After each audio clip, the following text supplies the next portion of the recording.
Саясий күрөшкө карата Талант Мамытовдун тапталганы айтылууда.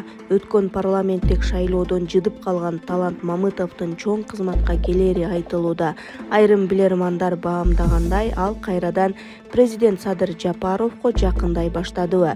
Таасирдүү күч органдарынын бирин жетектей турганы боюнча да божомолдор бар. Оомат келсе ага таң калуунун кажети жок. Бирок Талант Мамытов кайтып келсе, чоң интригалар жаралары алдыдагы президенттик шайлоого карата оюнчулардын бирине айланаары шексизби? Булак Аруа KG. Айдоочулук күбөлүк алуу азырда татаал, эми мындан дагы машакатка айланса. Учурда айдоочулук күбөлүк ала турган жарандарыбыз Унаа мамлекеттик ишканасы тарабынан оор экзаменден өтүп жатышат. Ириде 700 эрежени жаттап, ошонун ичинен бактыга туш келген 20 суроонун 18-ине туура жооп берсе өтөт. Мындай компьютердик тест көпчүлүктүн нааразычылыгын жаратууда. Акыркы жылдары гана ушундай татаалдаштырууга басым жасалды. Айтор Унаа мекемесине топтолгон элдин маанайы жогорку жетекчиликке жетеби? Негизи айдоочулук күбөлүктү алуучуларды маанилүү гана эрежелерди билүүгө үндөп, жол кырсыктарына себепчи жагдайларды гана теорияга киргизип, дээрлик татаалдаштырууну жөнөкөйлөтүү керек эле. Тилекке каршы мындан ары айдоочулук күбөлүк үчүн 10-14 ай окутуп, компьютердик тестте жооп бере турган 700 суроону 2000ге жеткирүүнүн азабы канча? Жол кырсыктарын бетке кармап өтө эле аша чаап кеткен жокпузбу? Көйгөйдүн башка да толгон токой себептерине эмнеге баш оорутпайбыз? Кыскасы суроолор көп. Булак Аруа KG. Тынчтык Шайназаров башкы прокурорлукка чуркап атабы?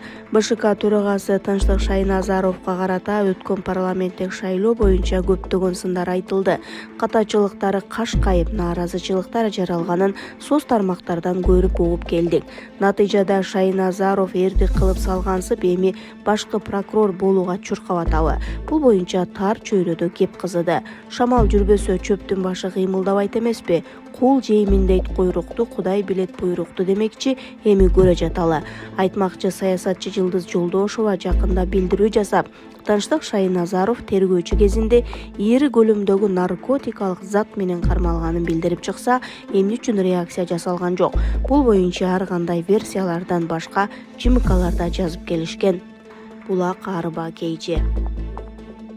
Президенттик шайлоонун жакындап келатканы коомдо чоң кызыгуу жаратты. Көптөр кийинки президент ким болоорун алдын ала жоромолдоп, Садыр Жапаров менен Камчыбек Ташиев саясий аренада кантип позицияларын сактап калат деген суроону узаткандар дагы жок эмес. Менин баамымда келе жаткан шайлоого Ташиев даяр болду. Максаттуу ошого бараткан болушу мүмкүн. Саясатта мындай нерсе болот. Ташиев канча жолу мага президенттиктин кереги жок деп айтты, бирок адам канчалык мага керек эмес деген нерсе ошончолук керек болуп чыгат, деди мурдагы депутат Исхак Масалиев. Булак BBC.